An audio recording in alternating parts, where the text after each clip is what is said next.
In December of 1941, after years of dancing on the edge of neutrality, we finally see America pulled unequivocally into war after the surprise Japanese attack on Pearl Harbor, Hawaii. While watching this video, please answer the following questions. How did the process of American entry into World War II compare with the entry into World War I? And do you think the United States would have entered World War II even if the Japanese had not attacked Pearl Harbor? Write several sentences that explain your answer. By 1940, Japan had been fighting China in the Second Sino-Japanese War for over 4 years. As an island nation with limited resources, Japan's war machine was entirely dependent upon huge shipments of steel, scrap iron, oil, and gasoline, all imported from the United States. Such assistance to the Japanese aggressor was hugely unpopular in the United States. But Roosevelt decided to continue trading with Japan to prevent the Japanese from invading nearby countries in a search for resources.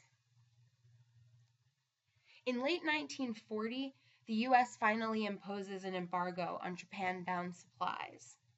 This blow is followed in mid-1941 by prohibiting the shipment of gasoline to Japan.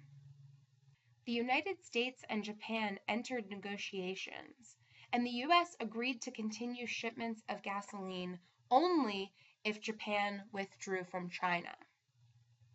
As Japan grew increasingly desperate for supplies, Japanese leaders were faced with two painful alternatives. They could submit to America's desires, or they could continue their prolonged conquest. Japan chose conquest. Leaders braced for calamity in Southeast Asia, expecting Japan to strike a neighboring country. But the devastating blow comes halfway across the Pacific Ocean in Hawaii.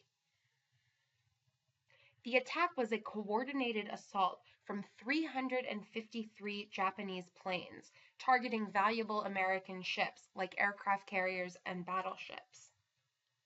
Some of the planes carried kamikaze pilots, whose mission was to sacrifice their life by flying their plane into a desired target, with the intention of inflicting as much damage as possible. 90 minutes after it began, the attack was over. Almost 2,400 Americans were killed, 1,100 were wounded, and 18 ships were sunk or run aground. Nearly half of the American casualties were caused by a huge explosion aboard the USS Arizona.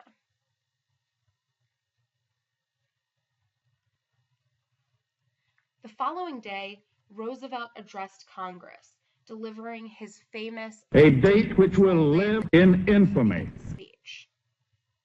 Less than 1 hour later, Congress voted to declare war on Japan. The U.S. officially joins World War II, and the tide of history was about to change.